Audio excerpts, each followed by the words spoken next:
Hello students, you want to score good marks? You want to get good result? तो क्या करना पड़ेगा इसके लिए? इसके लिए बातों से नहीं रातों से लड़ना पड़ेगा. सो हमें क्या करना पड़ेगा? मेहनत करनी पड़ेगी. So welcome back to my YouTube channel Mohit Kohli classes. So आज की क्लास में हम कवर करने वाले हैं लास्ट 3 प्रिंसिपल्स. इससे पहले की 3 वीडियो में हम ऑलरेडी 11 प्रिंसिपल्स कर चुके हैं. उसका लिंक मैंने डिस्क्रिप्शन बॉक्स में डाल दिया है, तो उसको आप गो थ्रू कर सकते हैं. और आज हम कवर करते हैं ये last 3 principles. So revise this principles thoroughly so that we can perform well in our exams, so that we can get better results. Okay, so let's start.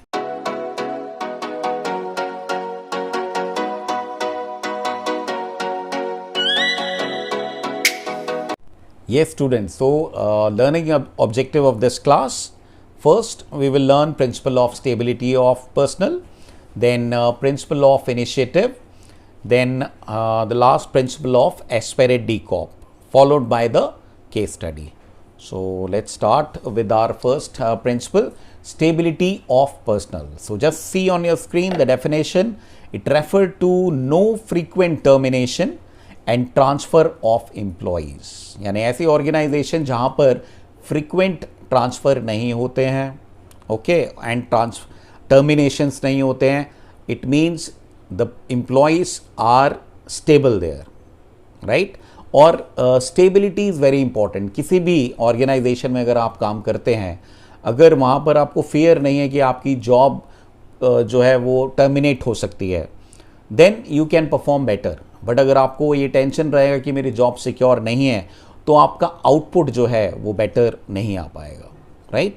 So organisation must provide the feeling of job security. Organisation को job security की feeling जो है वो देनी चाहिए, यानी कि job आपकी सिक्योर ये फीलिंग आपके अंदर रहेगी तो आप बेटर आउटपुट दे पाएंगे, right? So with the feeling of insecurity of job, the employees will not perform to the best of their ability, है ना? अपनी ability they can not perform to the best of their ability, right? तो वो बहुत ज़रूरी है कि एक ऑर्गेनाइजेशन में ये फीलिंग होनी चाहिए कि आप को जॉब के लेके कोई टेंशन नहीं होनी चाहिए माइंड में, राइट? तो इसके क्या पॉजिटिव इफेक्ट्स होंगे? So you can see on your screen, improve efficiency level of employees. Employees की एफिशिएंसी बढ़ जाएगी, है ना? With the feeling of job security the efficiency will be more. Then second, no wastage of time and resources. आपके there will be no wastage of time और आपके resources. यानी कि अगर मान लीजिए आप बार बार चेंज कर रहे हैं एम्प्लॉयज़ को, तो आपको बार बार उनको ट्रेन करना पड़ेगा, बार बार उनको सिखाना पड़ेगा, है ना? तो उससे आपके जो रिसोर्सेज हैं वो वेस्ट होंगे, आपका टाइम जो है वो वेस्ट होगा, राइट? और अगर हमारे एम्प्लॉयज़ स्टेबल हैं तो हमें बेटर आउटपुट मिलेगा और हमारे जो रिसोर्सेज हैं वो भी वेस्ट नहीं होंगे, राइट? तो ये हो गए हमारे पॉजिटिव इफेक्ट. और अगर हम ये वायलेट करते हैं, है ना, consequence of violation of this principle, अगर ये प्रिंसिपल हम वायलेट करते हैं, then there will be wastage of resources in learning the new job. क्योंकि आप नए एम्प्लॉयज़ हायर करोगे, उनको नए सिरे से आपको सिखाना पड़ेगा, दोबारा से उनको ट्रेनिंग देनी पड़ेगी आपको, है ना? तो इससे क्या होगा कि आपका टाइम वेस्ट होगा, है ना? एंड देन रिसोर्सेज आपके यूज होंगे, and there will be frustration, है ना, and demotivation among the employees. Employees जो है वो डिससेटिस्फाइड रहेंगे and they will look for some other opportunity, right? So certainly it will not help, right? तो ये हो गया हमारा first principle. And then second is initiative. So just see on your screen, initiative it refer to taking the first step with self motivation, है ना? Initiative का मतलब है कि आप खुद से इनिशिएटिव ले रहे हैं. और ऐसी ऑर्गेनाइजेशन में इनिशिएटिव जो है वो ज़्यादा वर्क करता है जहाँ पर एम्प्लॉयज़ को ज़्यादा चांसेस दिए जाते हैं, उनके आइडियाज़ को वेलकम किया जाता है ना? Just see on your screen, Fayol suggested that employees in the organisation must be given an opportunity to take some initiative. तो इनको हम अंडरलाइन करेंगे, an opportunity to take some initiative, यानी कि उनको अपॉर्चुनिटी दी जा रही है, उनके आइडियाज़ को सुना जा रहा है और उसको फिर इम्प्लीमेंट किया जा रहा है, right? So it will give immense satisfaction to employees as their ideas and suggestion are accepted by the managers. यानी उनके अगर सुपीरियर उनके आइडियाज़ को एक्सेप्ट करते हैं तो इससे वो हाईली सेटिस्फाइड रहेंगे और बेटर आउटपुट जनरेट होगा और आगे की जो इनिशिएटिव लेने की एक उनकी प्रोबेबिलिटी है वो और ज़्यादा बढ़ जाएगी, है ना. So what will be the positive effect? Develop feeling of belongingness. Belongingness की एक फीलिंग जो है डेवलप होगी और जब वो दिल से काम करेंगे कंपनी के साथ तो आउटपुट और बेटर आएगा और वो अपने न्यू इनोवेटिव आइडियाज शेयर कर पाएंगे. ठीक है, that will help the company. And then employ achieve the target on time if they are set up with their consultation. तो यहाँ पर इसका मतलब है कि जो टारगेट सेट किए गए हैं वो उनकी कंसल्टेशन के साथ किए गए हैं. ये नहीं है कि बस उनके ऊपर वो थर्स्ट कर दिए गए हैं कि भाई आपको ये करना है, दैट्स इट. लेकिन अगर आपने उनके साथ डिस्कस कर लिए होंगे वो, तो उनके लिए it will be much easier to achieve those targets, right. तो these will be the positive effects. And then if we do not follow this, then what will be the consequences? Employees will not work to the best of their ability. वो अपनी ability जो उनकी 100% जो ability है उस पर वो perform नहीं कर पाएंगे, right? क्योंकि आप उनकी बात, उनकी ideas को मौका नहीं दे रहे हो, उनके ideas को नहीं सुन रहे हैं, so they will not be able to perform better. And then demotivation among the employees. Employees के अंदर demotivation रहेगा, right? So this is the principle of initiative. So I hope you have understood. Then the last one, Aspirate DCOP. So what is Aspirate DCOP? This principle, according to Fayol, management should promote a team spirit of unity and harmony among employees. है ना. Aspirate DCOP का मतलब है कि एक team feeling होनी ज़रूरी है ना. क्या मतलब होता है टीम? TEAM, यानी कि together everyone can achieve more, है ना. सो टीम स्पिरिट रहेगा, यानी क्या करना है हमें कंपनी के अंदर आई को वी से रिप्लेस करना है ना. As you can read, a manager should replace I with we in all his conversation with the worker as to promote feeling of togetherness और टीम वर्क.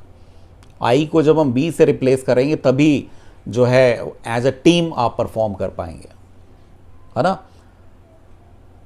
कोई भी टीम जो है कब सक्सेसफुल होती है? जब आपस में हम वेल कोऑर्डिनेटेड होते हैं, है ना. टीम के 11 प्लेयर्स जब परफॉर्म करते हैं तो आपस में उनके कोऑर्डिनेशन होगा तो वो बेटर आउटपुट दे पाते हैं. इसलिए आई को वी से हमें रिप्लेस करना पड़ेगा, right. So what will be the positive effect of this? Develop team spirit. Team spirit आएगी ऑर्गेनाइजेशन के अंदर और जब टीम स्पिरिट आएगी तो हम और बेटर परफॉर्म कर पाएंगे, एज अ टीम वर्क करेंगे हम. Achievement of group goals. Group goals को हम अचीव कर पाएंगे क्योंकि इसमें हमारे इंडिविजुअल गोल्स नहीं होते हैं. एज ए टीम हमें हमारे टारगेट्स को अचीव करना होता है और जब ये फीलिंग हमारे अंदर होगी एस्पिरेट DCOP की, यानी एक टीम की स्पिरिट होगी, तो हम बेटर आउटपुट जनरेट कर पाएंगे, राइट. और अगर हम इसको वॉयलेट करते हैं, if we do not follow this, then team goal may not be achieve. तो आपका टीम गोल्स हैम्पर हो सकते हैं, राइट.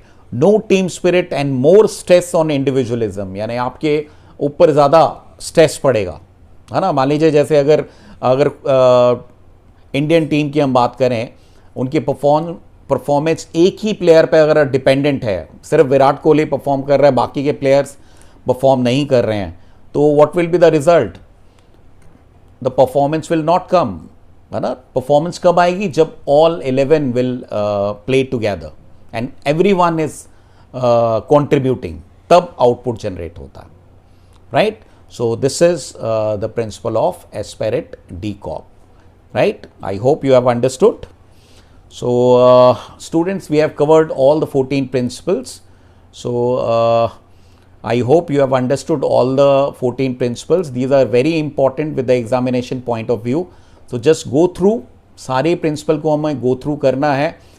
इनमें से किसी ना किसी प्रिंसिपल पर ज़रूर एक केस स्टडी एग्ज़ाम में आती है फॉर श्योर। तो हमें बहुत अच्छे से इनके पॉजिटिव इफ़ेक्ट्स और इनके वॉयलेशन जो है, consequence of violation of the principles we need to revise, right. तो चलिए अब हम कर लेते हैं एक case study. Let's attempt these two case study. So read on your screen. The work within an organization may be grouped into separate departments like production, marketing, finance, human resources, etc. Identify the principle of management being applied in the given case. So इस case में हम कह रहे हैं कि जो work है organisation का उसको हमने क्या कर दिया है, ग्रुप कर दिया है अलग अलग डिपार्टमेंट्स में, सेपरेट डिपार्टमेंट्स में। तो कौन से प्रिंसिपल की यहाँ पर हम बात कर रहे हैं? हम बात कर रहे हैं डिवीजन ऑफ वर्क की, क्योंकि हमने डिवाइड कर दिया। प्रोडक्शन अलग है, अलग डिपार्टमेंट है, मार्केटिंग अलग डिपार्टमेंट है, फाइनेंस अलग डिपार्टमेंट है, ह्यूमन रिसोर्सेज अलग डिपार्टमेंट है। So here we are talking about the division of work, right. Then second case study, Sia and Raj are working as front desk office assistant in an office. Both have equal qualification and experience. दोनों का equal qualification और experience है, but the salary of Raj is more than that of Sia. दोनों की qualification और experience same है, लेकिन salary of Raj is more than the Sia. तो इस केस में हम कौन से प्रिंसिपल की बात कर रहे हैं? यस, तो इस प्रिंसिपल में हम बात कर रहे हैं प्रिंसिपल ऑफ इक्विटी, यानी कि no discrimination on the basis of gender, है ना, कि भाई एक मेल है और एक फीमेल है तो उसके बेसिस पे हम डिस्क्रिमिनेशन नहीं कर सकते हैं, right. So I hope you have understood this case study. So student, revise this all principles and we will continue the further topic in the next of our videos, right? So keep watching Mohit Kohli classes. See you in the next class.